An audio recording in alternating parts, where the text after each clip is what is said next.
I want people to understand the circumstances we are facing, the principles guiding my choices, and why I believe they will be the right choices for our country. We are a country with considerable economic strengths, an open trading economy, a global hub for cutting-edge industries, from AI to biotech, with world-leading universities and scientific institutions, and a talented and a committed workforce. But years of economic mismanagement has limited our country's potential, with long-term issues continually unchecked and potential unrealised. At the budget last year, I fixed the foundations, dealing with the aftermath of Liz Truss's disastrous mini-budget and the £22 billion black hole in the public finances left by the previous government. I put our public finances back on a firm footing, provided an urgent cash injection into our faltering public services, and began rebuilding our economy. But since that budget, the world has thrown even more challenges our way. The continual threat of tariffs has dragged on global confidence, deterring business investment and dampening growth. Inflation has been too slow to come down, as supply chains continue to be volatile, meaning the costs of everyday essentials remain too high. And the cost of government borrowing has increased around the world, a shift that Britain, with our high levels of debt left by the previous government, has been particularly exposed to. And in an uncertain world, we also face pressure to increase our defence spending, and it is right that we do that, protecting ourselves from hostile actors and supporting our allies. And there are other pressures on the public finances. The Prime Minister, the Secretary of Work and Pensions, and this whole government are committed to reforming our welfare state, so that it is not a system that counts the costs of failure, but one that invests in success and protects those who need it most. There is nothing progressive about refusing to reform a system that is leaving 1 in 8 young people out of education or employment. So we have begun the job of creating a system that protects people who cannot work and empowers those who can. And there are longer-term challenges too. That feeling, shared by millions of people across the country, that the economy isn't working as it should. Alongside the budget this month, the Office of Budget Responsibility, the UK's public finance watchdog, will set out the conclusions of their review of the supply side of the UK economy. I will not preempt those conclusions, but it is already clear that the productivity performance that we inherited from the last government is weaker than previously thought. A less productive economy is one that produces less output per hour worked. That has consequences for working people, for their jobs and for their wages. And it has consequences for the public finances too, in lower tax receipts. It's not a question of how hard people work. Poor productivity means that we're putting in more, but getting out less. It means too many businesses and workers don't have the tools that they need. Trains that run on time, broadband that's fast and reliable, access to new technologies, or proper training so people have the right skills for the job. For a long time, commentators have talked about Britain's productivity puzzle. But it's not a puzzle. The causes of our economic underperformance are well understood. The chronic stop-go cycle of public investment has left us with roads full of potholes, high energy prices, and unstable conditions for vital business investment in skills and technology. And long-term failure to invest in our regions has built growth on a narrow base, with some parts of the country forging ahead, while others fall behind. The truth is that previous governments have not adequately faced up to these challenges. Too often, political convenience has been prioritised over economic imperative. The decision to pursue a policy of austerity after the financial crisis dealt a hammer blow to our economy, gutting our public services and severing the flows of investment that would have put our country on a path to recovery. The years that followed were characterised by instability and indecision, with crucial capital investment continually sacrificed and hard decisions put off again and again.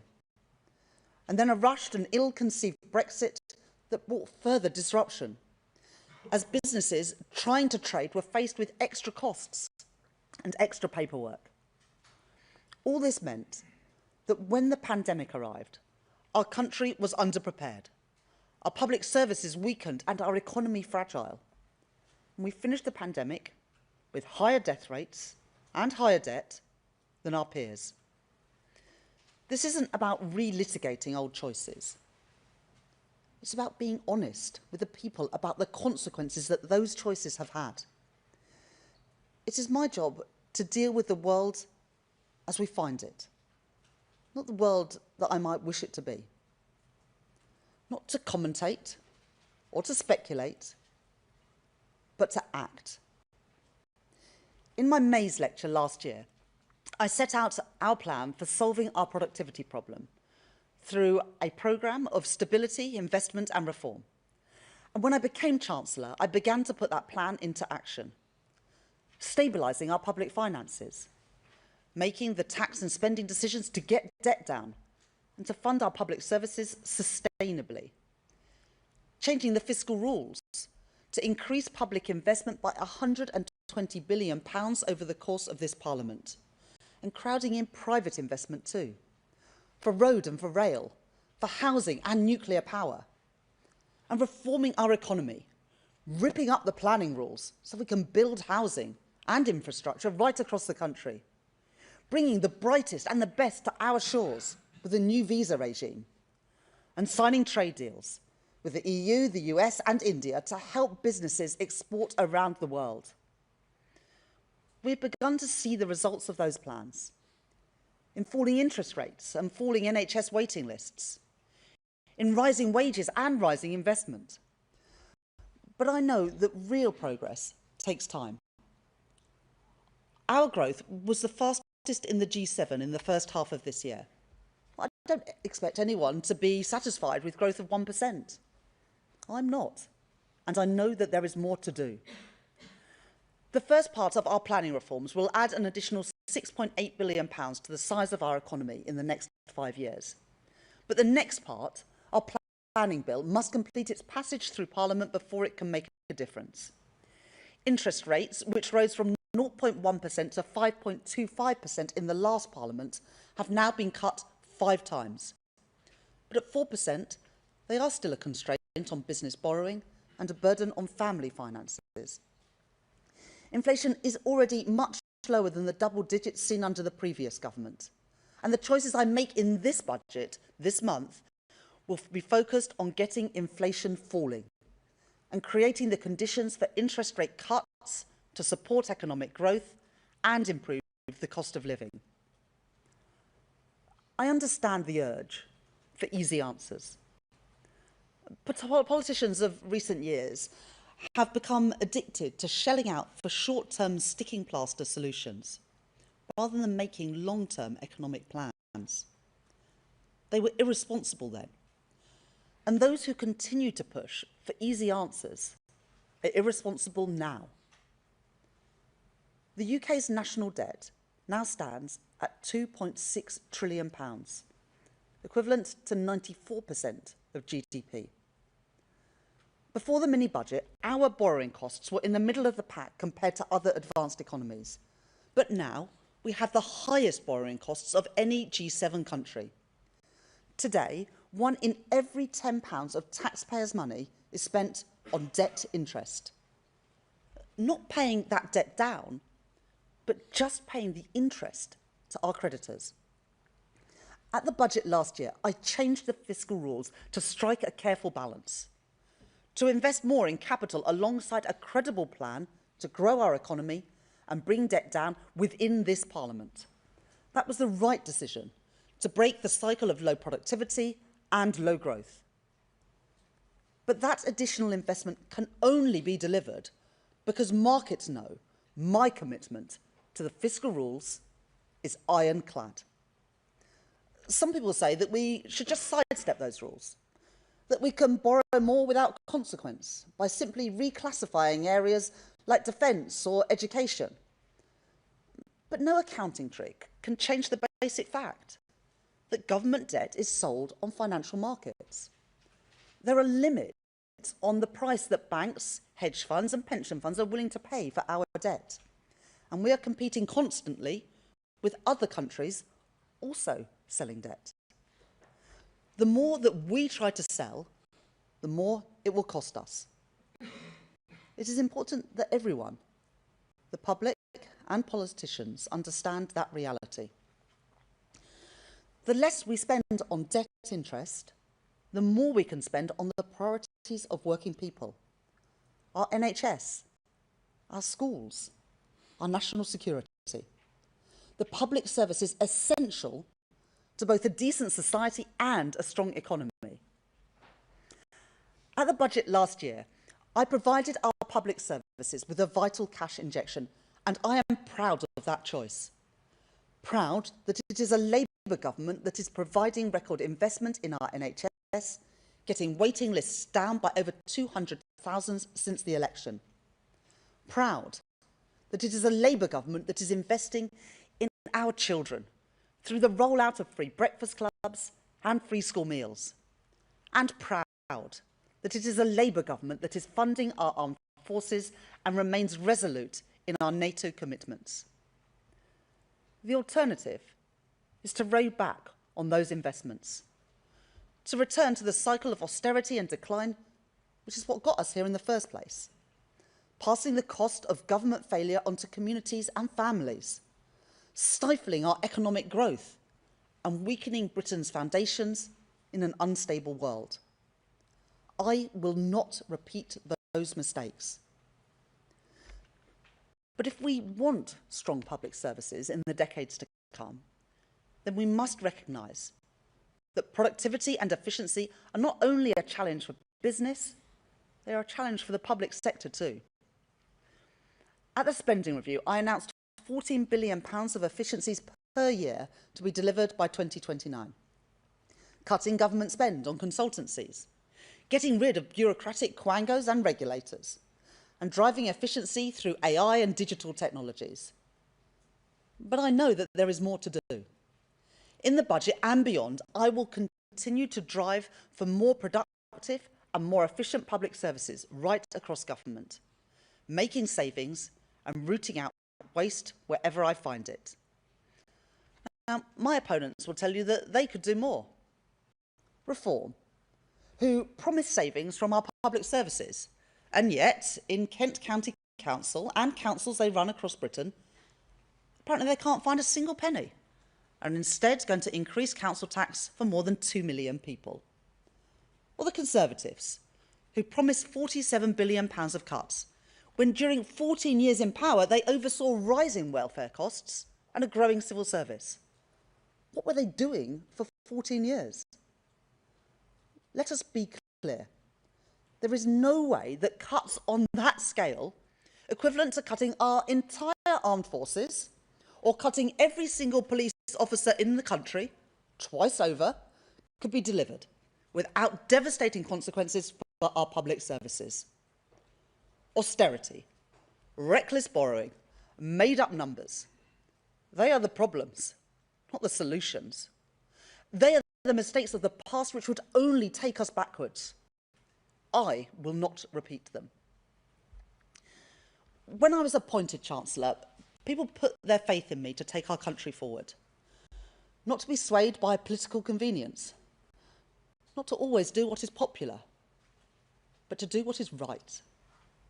At the budget, I will continue to deliver on the priorities of the British people, cutting NHS waiting lists, cutting the national debt, and cutting the cost of living.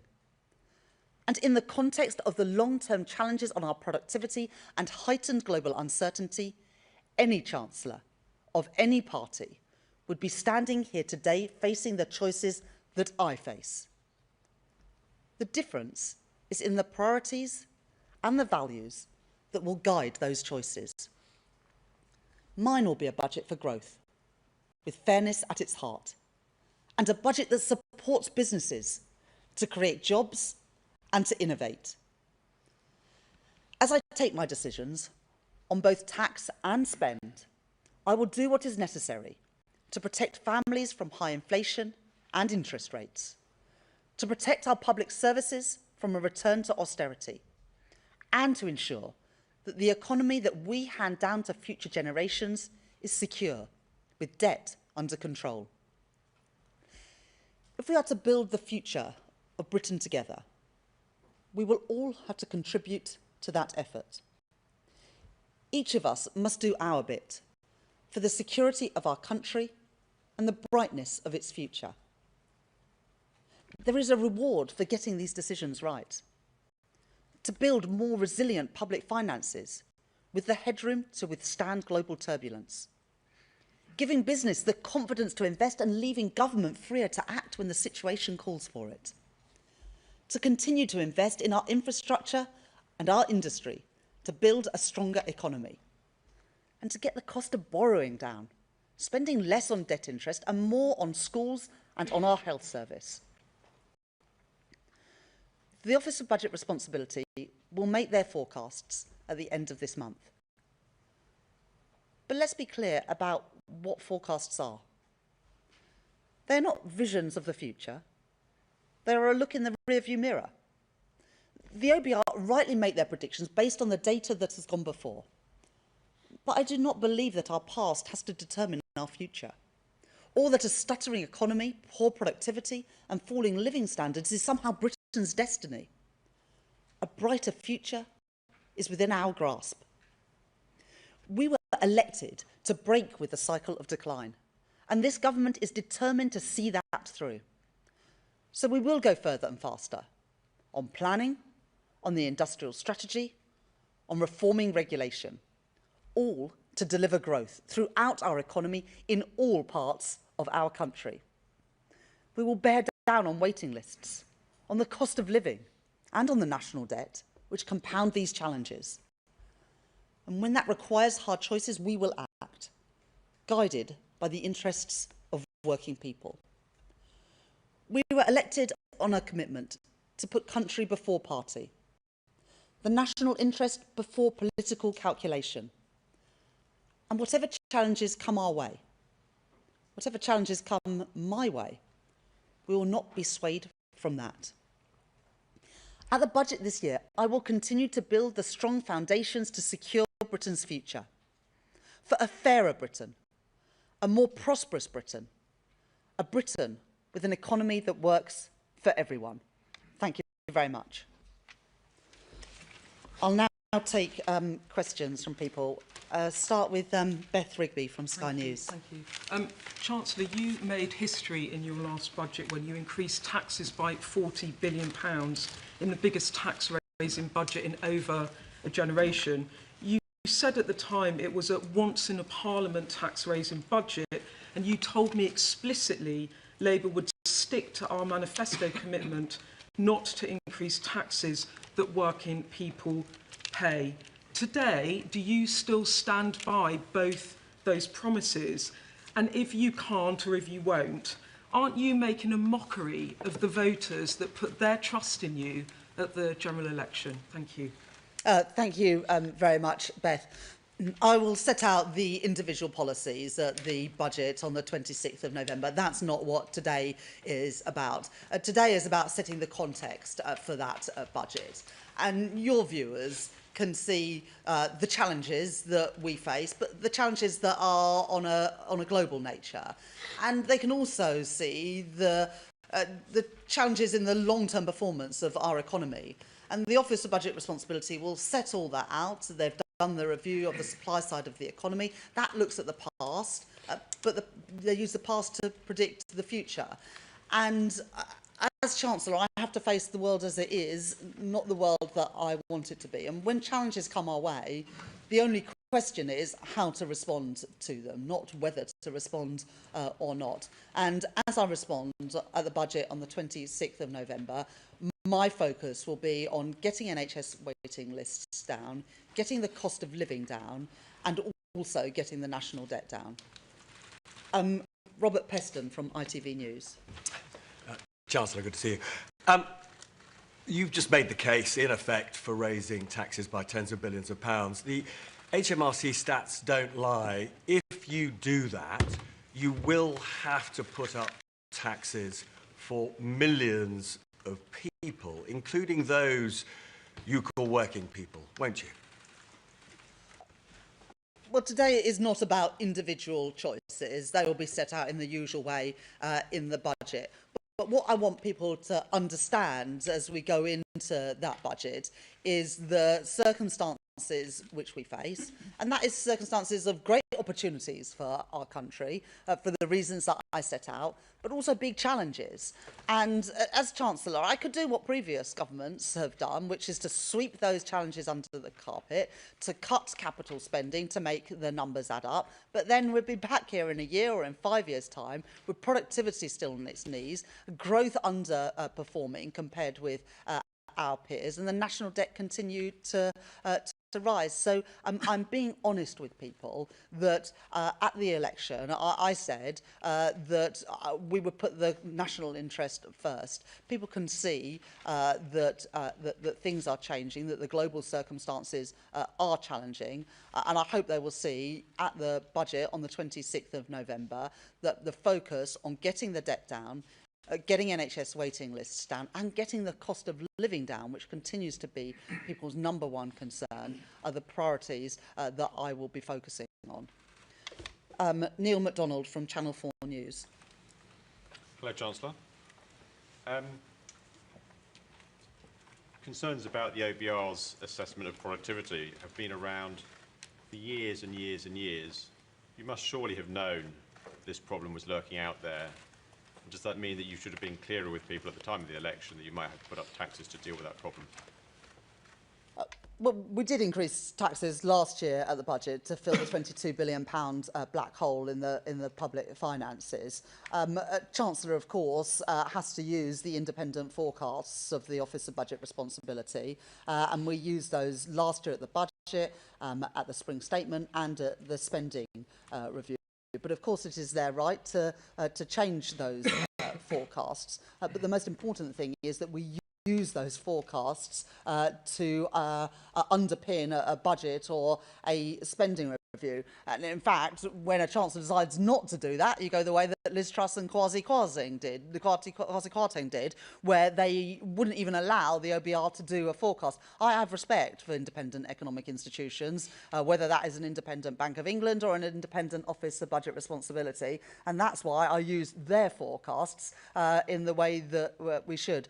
But they will update, as we all know, their view about the supply side of the economy. They will set out the reasons for doing that and the reasons for their new assumptions on total factor productivity, the productivity predictions for the forecast. But forecasts are by their nature based on past data. I don't believe that the past is our destiny. I believe and I'm determined to defy those forecasts, but it is right that we use those forecasts to underpin our economic policy. Otherwise, I'm afraid it is the road to ruin, which is the road that Liz Truss and Kwasi Kwarteng chose, which is why we still have higher borrowing costs than every other G7 economy. That was not the case before that mini budget. I'm determined to bring those borrowing costs down and to bring our national debt down. So instead of spending £1 in every £10 of taxpayers' money on servicing our national debt, we can put that money to good use in our public services. Chris Mason from BBC News. Thank you, Chancellor. Chris Mason, BBC News. I've got your manifesto here from last year, and on page 21 it says explicitly that Labour will not increase taxes on working people, which is why we will not increase national insurance, the basic, higher or additional rates of income tax or VAT. What do you say to those who have listened to you this morning, and yes, they'll wait for your choices in a few weeks' time, but will say perhaps, crikey, it looks like the Chancellor's about to drive a coach and horses through either that promise or the promise from a year ago not to come back for more? And if I may, on last week's news. How did you manage to make such a mess of applying for a rental licence on your home, having championed the very policy yourself, and then managed to give one account to the Prime Minister, only to come back and have to give another one? Thank you. So I will set out the specific policy choices on the 26th of November, and that's the right thing to do. And we're going through that process and the iterative process with the OBR at the moment, with the forecast and different policy measures. What I want people to understand, and I think it is the right thing and the courteous thing to do, to explain those challenges, but also the principles that will guide me in confronting them. And that's what today's speech is about. You know, there would be a different route through this, as I said in a previous answer. I could say, as I said to Robert, and what previous chancellors did, was, OK, we've got these challenges coming our way. The easy thing to do would be to cut investment in housing, to cut investment in energy security, to cut investment in our transport infrastructure. The reason we have such low productivity today, and the reason why the OBR are updating their forecasts, is because governments have done that for the last 14 years. And that's why we face so many of the challenges we face today. And I'm not going to be a chancellor like that. I am going to put the country first. I'm going to put the national interest first, so that chancellors in the future are not going to have to address the productivity puzzle. I don't think it's a puzzle, but the productivity problem that we face today. I'm going to take the long-term interests in our country's interest. And as I make those decisions, I am going to be laser focused on what I think are the key things for our country right now, and that is to get our debt down, because if we weren't spending £1 in every £10 on just servicing the debt, not even repaying it, but just on the interest costs, then we'd have more money for our NHS, or indeed money for tax cuts. Getting NHS waiting lists down. We've already cut them by over 200,000 in the first year of this Labour government. But of course there's more to do with the waiting list is still more than 7 million, and to get the cost of living down, because interest rates and inflation of course are putting pressure on family finances in the same way that taxes put pressure on family finances. So I've set out the circumstances that I'm confronting going into this budget, and also the principles, and then people will be able to judge whether they think I've made the right decisions. I will argue that they are the right decisions in our country's national interest. Of course, it's the role of others to scrutinise, but for other political parties, it's their responsibility to put forward an alternative not of fantasy economics like what we're hearing at the moment from Reform and the Conservative, but serious plans, because that's what these times demand. Ben Riley-Smith from the Daily Telegraph. Oh, sorry. And on the issue of housing, there was an exchange of letters last week between myself and the Prime Minister, and the Prime Minister's ethics advisor has passed his judgment. I don't have anything more to say than that. Ben Riley-Smith from the Daily Telegraph. Thank you, Chancellor. It's pretty clear you're keeping open the possibility of breaking your manifesto. As you say, you want to do what's right, but not what's popular. If you look at history, often... Well, I'd like to do both, but... well, often... But I will do what is right. Well, often governments that have broken manifestos have been turfed out. Are you willing to lose the next election if it puts the public finances right? But we've got to do the right things. You know, the problem of the last 14 years is that political expediency always came above the national interest. And that is why we are in the mess that we are in today. You know, there's no reason why borrowing costs in Britain should be higher than every other G7 economy, or why our borrowing costs are higher than in Italy or in France. The reason they are is because the damage done by that mini budget, it might have been 3 years ago, but we're still paying the price of that. But also the price of keep racking up the national debt, 94% of GDP, 2.6 trillion pounds. If we had lower debt and we had lower debt servicing costs, we wouldn't be having to make the choices that we have to make today. And I'm determined to put our country on a more sustainable footing. Public finances that are under control, public services that are properly funded, and yes, with a focus on fairness and on growth, because in the end, growth is the best way out of the challenges that we face. I set all that out, but if you're asking me what comes first, the national interest or political expediency. It's the national interest every single time with me, and that's the same for Keir Starmer too. Pippa Crayer from The Guardian. Hello, you said that Labour has fixed the foundations, but how can this be true when you need to come back now to make this pitch-rolling speech for more taxes in the budget? And how important is it to you that when politicians make promises to the British people, that they stick to them? So we did fix the foundations last year. We filled the £22 billion black hole in the public finances. We provided a vital injection into our public services, but crucially, by changing the fiscal rules to separate out day-to-day spending and capital spending, we were able to put an additional £120 billion into capital investment to improve our energy security, to build new rail and road infrastructure, to build the housing we need, and also the digital infrastructure that our country needs. But I think that everyone can see that this year has thrown further challenges our way. Britain is not unique in that respect. The impact of tariffs, of global uncertainty, weighs on countries around the world. And at the same time, the OBR are choosing this moment to update their forecasts on productivity. Now, I am determined to beat those forecasts, but you have to respond to the independent forecasts that are presented, not just your view of what the future will look like. As I said in the answer to the previous question, if you ignore those independent forecasts and sideline independent economic institutions, what we'll have is higher interest rates and higher inflation. Well, we've had that playbook before, and it was a disaster, and it's not one I'm going to repeat. Promises. And sorry, and well, I think it is important that people are honest, and I think, as I said, everyone can see that this year has thrown many more challenges our way. It would be possible to cut capital spending, to change the fiscal rules, to make the numbers superficially add up.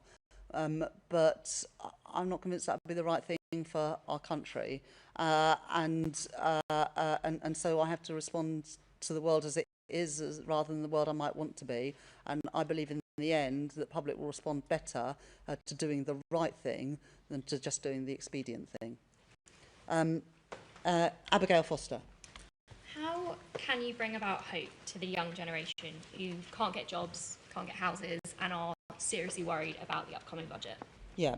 Well, I think it's a good challenge. On housing, we are determined in this Parliament to build 1.5 million new homes, with a good chunk of those social and affordable housing, because home ownership went backwards over the last few years, and I want more young people and more families to be able to get on the housing ladder and realise that dream of home ownership.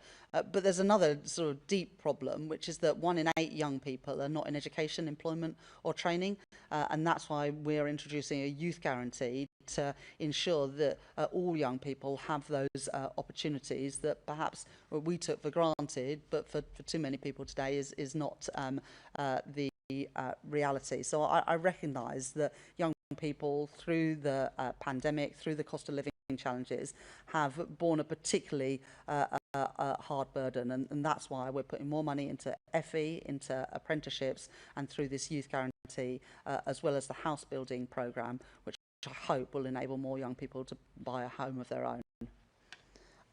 Cameron Smith. Morning. If taxes are to rise in the budget, how can you assure that this money will be well spent and that taxes may come back down if the economy recovers? Yeah, no, exactly. And we already, in the spending review, announced £14 billion of efficiencies in public services, cutting consultancies, reducing the number of quangos and regulators, reducing the size of the civil service, using technology much better in the delivery of public services, which, to be honest, has been pretty woeful, what we inherited. So making those changes to ensure that we get value for money, and also things like appointing the COVID Corruption Commissioner to get money back from contracts that didn't deliver under the previous government and putting that money back into our frontline public services. And the point you make about what we might be able to do in the future, the whole point of the decisions that I plan to make in the budget on the 26th of November is to make decisions in the future easier than the decisions that confront us today. By getting a grip of the national debt, for example, will open up opportunities either to put money into public services or to get taxes down in the future. The reason those opportunities don't present themselves now is that borrowing costs are too high and the national debt is too high. Those are issues that we inherited from the previous government, and they're ones that I plan to address in the budget later this month. Lewis Dennison from ITV Digital.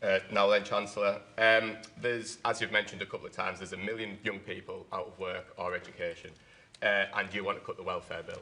Nigel Farage has said anxiety shouldn't be an eligible condition for claiming benefits. Do you think anxiety should be an eligible condition for claiming benefits? Well, I think that it's in the end up to health practitioners to decide and to make those decisions. We do know that there are many young people who are struggling with mental health, particularly since the pandemic. And if we go back and remember the burden and the toll that the pandemic put on young people who, during what should be those years where they develop those friendships and those bonds and social skills, they were trapped in their home on Zoom. And I think that we should all recognise the huge toll that the pandemic put on them more than anyone else in society.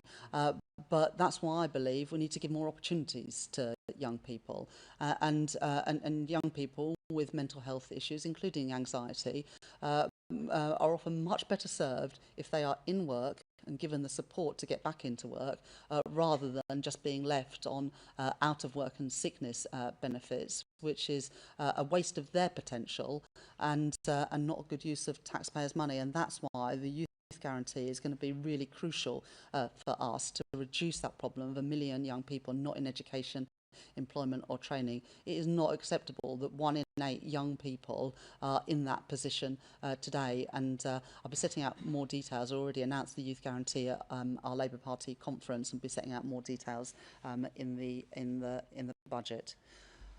I'll take a couple more questions. Ryan Saby. Chancellor, you've said the budget will be led by the people's priorities, one of which is improving the cost of living. Can you do anything to make a material difference? As families know that food prices go up, financial pressure on households, or will this just be tinkering around the edges? I think the two biggest things that weigh on people's mind when they think about the cost of living are food prices and energy prices. On food prices, we set out last year a review of our business rates system, and we'll be setting out more detail in the budget on that. But I was really clear in opposition, and have been through my time as Chancellor, that we need to reform the business rate system so it's fairer for high streets and smaller businesses, and ensuring that those who operate just online pay their fair share of taxes. The current business rate system was designed for a previous age, not for a digital age, and so we'll be reforming the business rate system to hopefully give a bit more comfort to small businesses and high street businesses as well. And then the other challenge that people face are high energy prices, and this goes back to a sort of structural issue as well, that we haven't been building enough energy infrastructure in Britain, and when the when Russia's invasion of Ukraine came along, we were too exposed to global markets and did not have gas storage facilities or produce enough homegrown energy, which is why we're putting efforts in to that. But I do recognise that energy prices are still very high for people, and we want to ease that pressure on the cost of living. That's why I've set it as one of the 3 priorities for the budget: the cost of living, NHS waiting lists, and getting the national debt down. George Parker from the FT. Thank you, Chancellor. You talked a lot about protecting the interests of working people. What reassurances can you give to some of the people who employ working people, the foreign investors, entrepreneurs, the wealthy, in fact, that your budget won't make their life harder and lead to an even more sluggish growth rate when we've already got an anemic economic situation? Yes, although let's not talk our economic performance down. The IMF at their annual meetings last month upgraded their forecasts for GDP growth in the UK this year. We were the fastest growing economy in the G7 in the first half of this year. And the IMF forecast that we will be the second fastest growing economy in the G7 for this year as a whole. The FTSE is at an all-time high, has outperformed other stock markets this year. Retail sales surprised on the upside in the most recent numbers, and investment is a little bit stronger as well. But I absolutely recognise that to improve living standards for working people, we also need to have more good jobs paying decent wages, and so we'll seek to get that balance right in the budget next month. But I absolutely recognise the point. Maybe just, sorry, a final question. Yeah, woman here in the front row. Hi, thanks, Chancellor. Kitty Donaldson from the iPaper. Is the problem here the Parliamentary Labour Party? Is it fair to put up income tax, as you probably will, when you can't get the welfare bill down, and also some of them are expecting you to cut the two-child benefit cap? Can you give them some good news? So I think it's, I think it's a bit unfair to blame the Parliamentary Labour Party for the OBR supply side review, and that will likely be the biggest piece of news in terms of the economic and fiscal situation at the budget later this month. But look, all decisions have consequences, and if you spend more on one thing, there's less money to spend on something else. I've always been really clear about that. There isn't a magic money tree for any type of spending, and any decisions to spend in one area will have consequences for other areas as well. But the most impactful thing in the budget in terms of the change in the fiscal and economic outlook will be determined by productivity.